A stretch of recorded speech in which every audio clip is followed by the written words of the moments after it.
কবিরকে নির্দোষ প্রমাণ করতে ফাঁদ পেতে মিশকাকে সূর্যের কাছে ধরিয়ে দিল শিবানী। হ্যাঁ বন্ধুরা, আমরা এমনটাই দেখতে পারবো অনুরাগের ধারাবাহিকের আগামী পর্বগুলোতে। শিবানীর কথা শুনে কবির দীপার বাড়িতে যায় এবং দীপাকে গিয়ে সব ঘটনা খুলে বলে। রাস্তায় সূর্যের সাথে দেখা হয়েছিল। সূর্য তাকে যা নয় তাই বলে অপমান করেছে, এমনকি তার গায়ে হাতও তুলেছিল।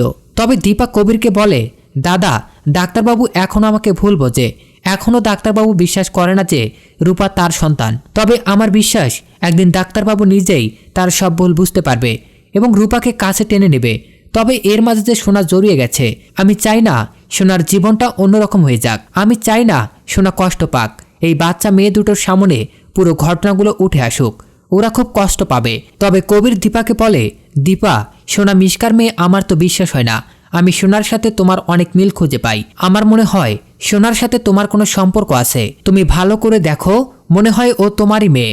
কবিরের কোনো কথাই বুঝতে পারে না দীপা। দীপা বলে, সত্যি তো এটাই, সোনা মিশকা ও ডাক্তারবাবুর সন্তান। তবে সোনা আমার সন্তান। আমিও সোনাকে নিজের সন্তানের মতো করেই দেখি। ঠিক আমি রূপাকে যতটা ভালোবাসি, সোনাকেও ততটাই ভালোবাসি। অদ্ভুত বিষয় কি জানো দাদা, ওই ছোট্ট মেয়েটির সোনাও আমাকে ওর মায়ের চোখে দেখে। ওর মনে অনেক কষ্ট, ওর মায়ের স্নেহ ও পায়নি। ওর মা বোধহয় ওকে সেই জায়গাটা দিতে পারেনি। ওর মা হয়তো বাচ্চা মেয়েটিকে দূরে সরিয়ে রাখে। কাজের ব্যস্ততার জন্য হয়তো কখনোই বাচ্চা মেয়েটির মনের ইচ্ছাগুলোকে প্রাধান্য দেয়নি। ভালোবেসে হয়তো কখনো কাছেও টেনে নেয়নি। মাকে কাছে না পেয়ে ওই বাচ্চা মেয়েটি আমাকে আঁকড়ে ধরেছে। তবে শোনা যে মিশকার সন্তান, কবিরের বিশ্বাস হয় না। কবির বাড়ি ফিরে যায় এবং শিবানীকে সব ঘটনা খুলে বলে। শিবানী মনে মনে ভাবে, কবির তো ঠিকই বলেছে। কবির হয়তো সত্যিটা জানে না, কিন্তু আমি তো জানি সোনা আর রূপা দুজনেই যমজ সন্তান। লাবণ্য ম্যাডাম নিজেই একদিন দীপার এক সন্তানকে নিয়ে গিয়েছিল আর এক সন্তানকে দীপার কাছে রেখে গিয়েছিল। সোনাই সেই আরেকজন, দীপা সেটা এখনো জানে না।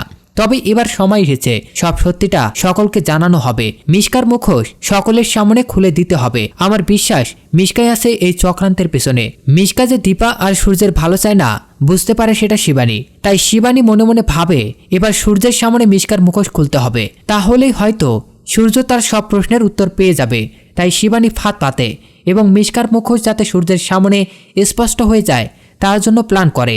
কবিরকে বলে, এবার এমনভাবে ফাঁদ পাতব যাতে করে ডক্টর সূর্য সেনগুপ্ত তার সব প্রশ্নের উত্তর পেয়ে যায় এবং সোনার উপা ঠিক কে হয় তিনি যেন বুঝে যায়। তো বন্ধুরা, শিবানী যদি এবার সূর্যের সামনে মিশকার মুখোশ খুলে দেয় তাহলে আপনাদের কেমন লাগবে অবশ্যই কমেন্ট করে জানিয়ে দিন এবং পরবর্তী আপডেট সবার আগে দেখতে আমাদের চ্যানেলটি এখনই সাবস্ক্রাইব করুন।